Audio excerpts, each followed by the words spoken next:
We got a rear link here that's completely snapped in half. The carrier bearing is shot. Yeah, I don't even know if it's there anymore.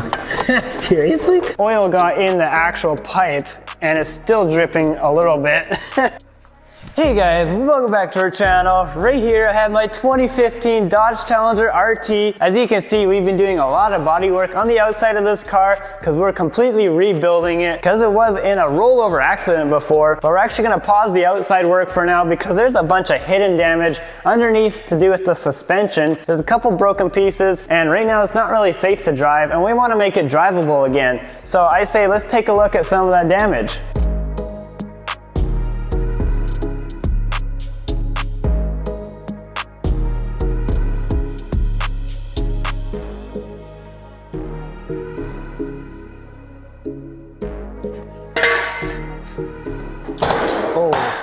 Whoa, calm down. Should be good. All right, cut.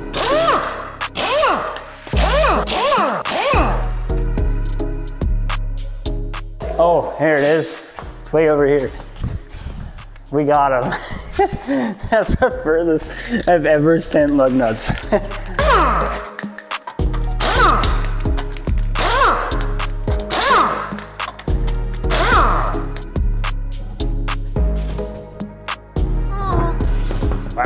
Alright, so starting off, the main damage is actually at the front on both sides of the car. So it's actually in this tie rod here. That's this piece here. That's basically what steers the whole front tire. But look at this. There is way too much play in there, but also it's just knocking like crazy, which means that ball joint is completely worn out because it should not have that much slop. So we actually already ordered those outer tie rods, and that is what is in these two boxes here.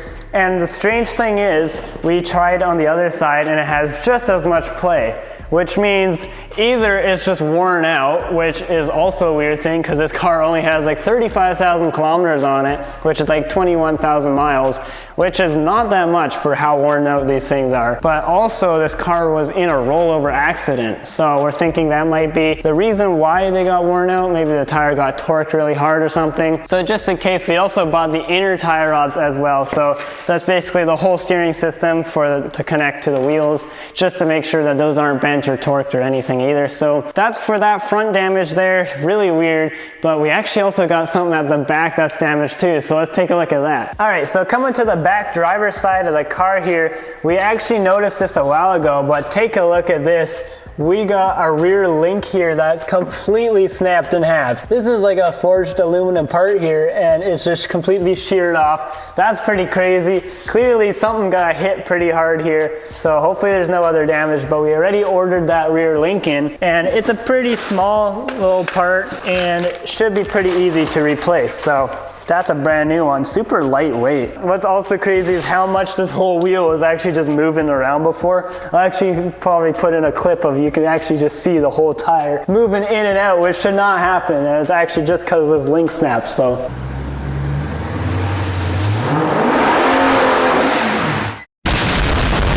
So we got to replace that, but where should we start, Dad? Replace this or tie rods? I don't know. What do you want to do? Do you want to try tackle this first? Sure, let's do that. Sure, let's do it. Alright guys, well we just actually did a bit more digging in because like I said before, we weren't sure if there was any more damage, but turns out there actually is, which kind of sucks. So turns out there's a little bar that runs right here. This comes off at a really weird angle. Yeah, it should be coming straight off of that, that part right here. And it's definitely bent. So. And it's the same thing on the other end. I think when that arm got broken, all the pressure went in this direction. Yeah. And then because there's so much stress on it, it kind of folded wherever it was bent already. Yeah. A few moments later. I just noticed this now. More damage? Well, the whole drive shaft is loose. What? The carrier bearing is shot? Yeah, I don't even know if it's there anymore. Seriously? Well, I can move the whole drive shaft around. Oh man, I can see that. I don't think that's accident related. No, I don't think that should be doing that. I think this guy was doing burnouts. All these kind of things we have to take care of yet. Yeah, but for now, let's just replace that link.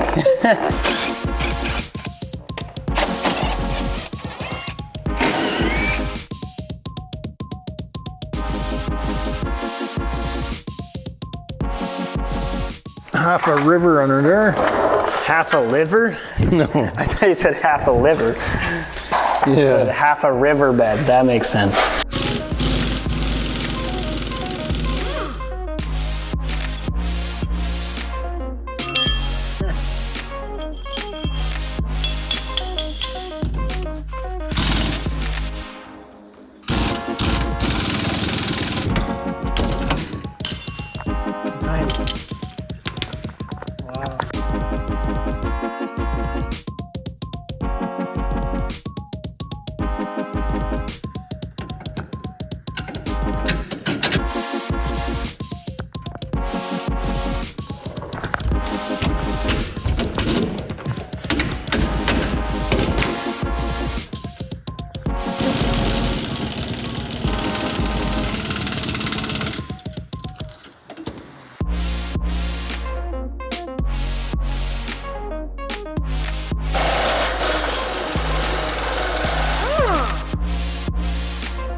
Good thing we changed that. Yeah, can I see it on camera maybe? It's like a banana. You can kind of see it. I figure it like that. Yeah, there you go.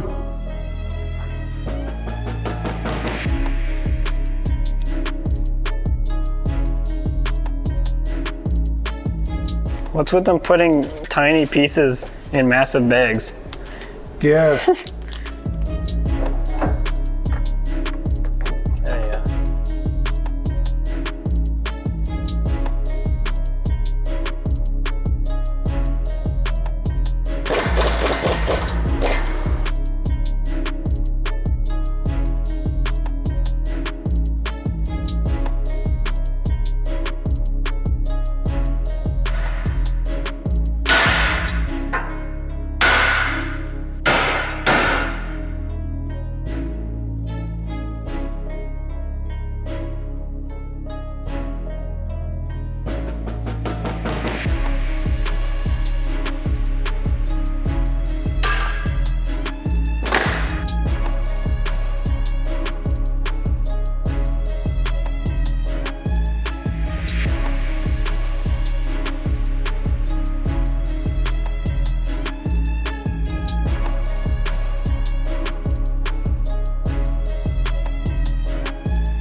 Alright guys, so we just finished putting in the outer tie rods and the inner tie rods, but now we currently have it kind of towed out, so we're going to do a little DIY tow maneuver. So we got a straight bar here, and then we're just vice gripping it onto the brake disc for now. This is the other side already done. And we just got a vice grip of angle iron on here, and all you need is really a straight piece of metal or something straight enough that you can just vice grip on there.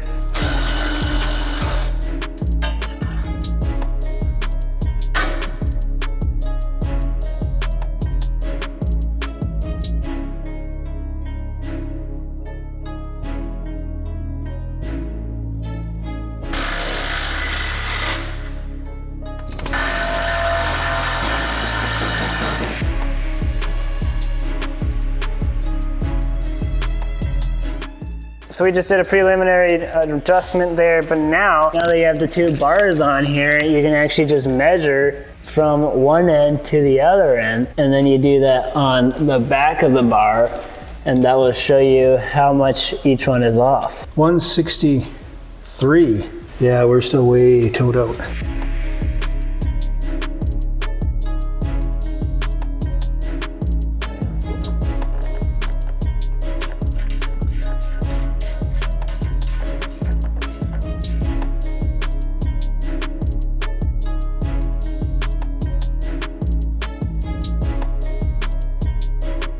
Alright guys, we just finished putting all the new tie rods in and everything is looking good. We did quickly do just a quick adjustment and I think they're looking pretty straight, so should be good until we get a proper wheel alignment. But at least the wheels will be going down the highway straight. Plus, it's not clunking at all anymore. So that's all good, but we still at the back, we got that one link replaced, but we figured out that one of them was also bent, so we're gonna have to order that in. But I think we're done for the suspension for now. I actually want to wrap up one more thing. And this is actually an interesting thing I figured out off camera. So I actually just took the intake box off to take a look at the air filter, and it turns out since this car was in a rollover, it was actually probably on its roof for like a couple hours. But I looked at it and yeah, there's definitely some oil that leaked out from the engine, and I think it's actually probably from this one vacuum hose here, because it goes right to the oil filler neck. I realize it's just connected right up in there, and then it's connected to the air box, so it's probably just dripping out of there.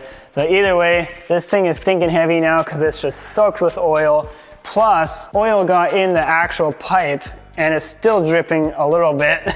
This whole compartment up here is just full of oil before, and I had to just drip it out and shake it out. But it'll probably be good enough for now. We also got a new air filter, so we're gonna slap all that in there. So let's get to it.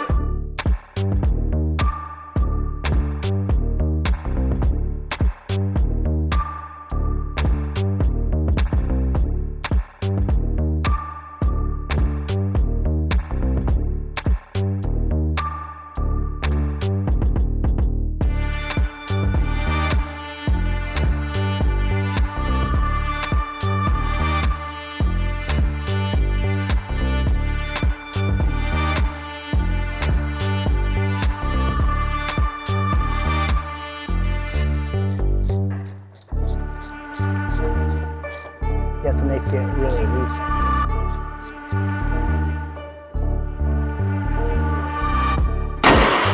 Well, there you have it, guys. We got a whole bunch more progress on our 2015 Dodge Challenger Rebuilder. Of course, we still got lots to do, and if you're interested in watching the rest of the videos on this series, go watch that playlist. I'll put it up there for you guys. But yeah, I can't wait to get this thing in paint, and we got lots more to do on it. So subscribe, stay notified, and I'll see you guys in the next one. See ya.